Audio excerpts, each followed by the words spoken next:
Saat ini saya membahas tentang masalah rahasia kerajaan sorga.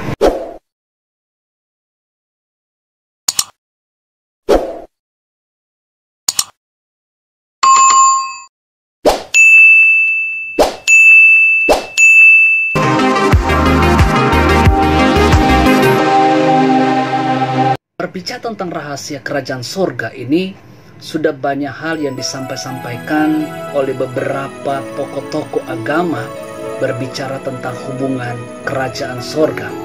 Namun saat ini saya mau belajar tentang salah satu rasul yang diberikan kepercayaan oleh Tuhan, namanya Rasul Petrus. Rasul Petrus, dia adalah satu ketua rasul yang diangkat oleh Tuhan untuk memegang kunci kerajaan sorga, sebagaimana yang dikatakan di dalam kitab Matius pasal 16 ayatnya yang ke-18 saya akan bacakan. Dan aku pun berkata kepadamu, engkau adalah Petrus, dan di atas batu karang ini aku akan mendirikan jemaatku, dan alam maut tidak akan menguasainya. 19 Kepadamu akan kuberikan kunci kerajaan sorga. Apa yang kau ikat di dunia ini akan terikat di sorga, dan apa yang kau lepaskan di dunia ini akan terlepas di sorga. Saudaraku yang diberkati Tuhan, sungguh luar biasa ayat ini yang memberitahukan bagi kita bahwa Rasul Petrus dipercayakan oleh Tuhan untuk memegang kunci rahasia bagaimana orang akan masuk dalam kerajaan sorga. Saya akan memberikan contoh pada waktu kita masuk duduk dalam dunia pendidikan. Tentunya pada saat kita akan masuk pada ujian akhir yang dulu disebut dengan eptanas, atau kita akan masuk pada semester akhir, ada begitu banyak ketakutan yang dihadapi, ada begitu banyak kecemasan yang diragukan apakah dia akan lulus dalam ujian ini atau tidak. Biasanya pada menit-menit terakhir ada guru-guru yang terkadang berjalan dan terkadang bertanya, soal apa yang sulit yang belum terjawab. Terkadang pada waktu kita usulkan bahwa inilah soal yang terkadang sulit untuk kita berikan jawabannya, terkadang guru berkata begini, ibu guru akan memberitahukan kunci jawabannya. Nah, pada saat kita mendengar diberikan kunci jawaban, kita sudah memberikan satu persepsi pemahaman bahwa kita pasti lulus.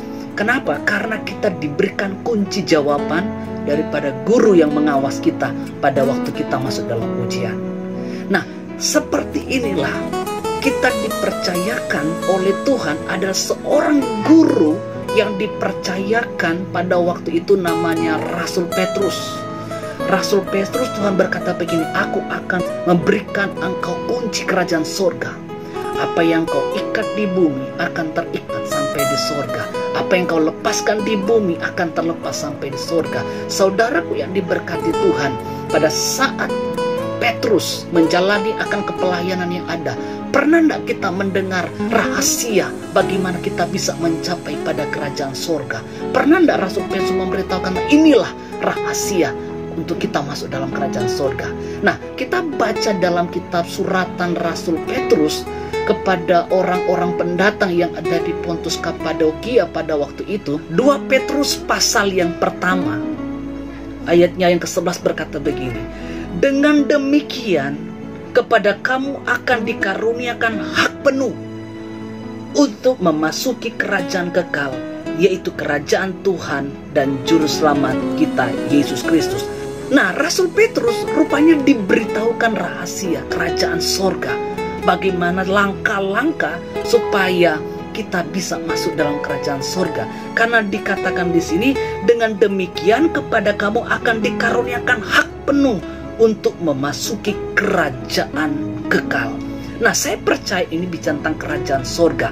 Nah, kita akan dengarkan apa yang disampaikan oleh Rasul Petrus. Langkah-langkah apa yang harus perlu kita pegang supaya kita memiliki standar untuk kita berhak masuk dalam kerajaan sorga. Nah, di sini ayat yang kelima berkata begini, justru karena itu kamu harus dengan sungguh-sungguh berusaha untuk menambahkan kepada imanmu kebajikan, dan kepada kebajikan pengetahuan. Nah, hal yang pertama adalah bagaimana kita harus hidup baik. Dalam bahasa Indonesia sehari katakan kita harus hidup baik sebagaimana yang diatur oleh firman Tuhan. Yang kedua adalah pengetahuan. Dalam bahasa Indonesia sehari-hari katakan kita menjadi orang yang berpengetahuan. Pengetahuan apa yang dimaksudkan di sini? Ini bukan berbicara tentang pengetahuan isi dunia ini, tetapi saya percaya ini bicara tentang pengetahuan sorga. Karena Hosea pasal 4 ayat yang ke-6 dijelaskan bahwa Hosea pasal 4 ayat 6 ayat yang ke-6 berkata begini, umatku binasa karena tidak mengenal Allah. Karena engkaulah yang menolak pengenalan itu, maka aku menolak engkau menjadi imamku. Justru di sini jelaskan, umatku dibinasakan bukan karena kurang berdoa atau karena kurang mempersembahkan korban, tetapi umatku dibinasakan karena kurang berpengetahuan. Makanya dalam perjanjian baru, cara kita mengasihi Tuhan katakan, kasihilah Tuhan Allahmu dengan segenap hatimu, dengan segenap jiwamu, dan dengan segenap akal budimu. Akal budi juga adalah bagian daripada kita belajar mengenal akan Tuhan.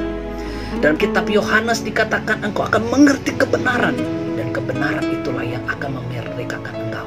Nah, hal yang ketiga yang kita lihat di sini Rasul Petrus katakan, daripada pengetahuan masuk kepada penguasaan diri. Dalam bahasa Indonesia sehari-hari dikatakan bahwa seseorang yang memiliki ketabahan menghadapi segala sesuatu.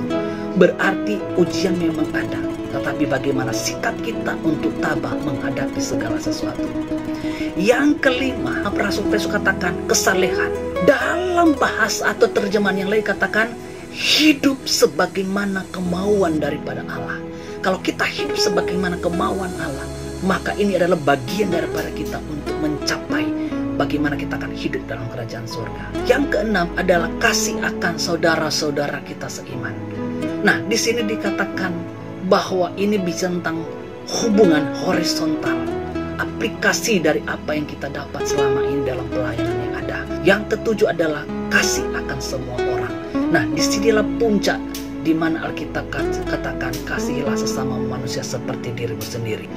Nah, Rasul Petrus jelaskan ayat selanjutnya dikatakan ayat yang ke-8, sebab apabila semuanya itu ada padamu, dengan berlimpah-limpah kamu akan dibuat yang menjadi giat dan berhasil dalam pengenalanmu akan Yesus Kristus Tuhan kita.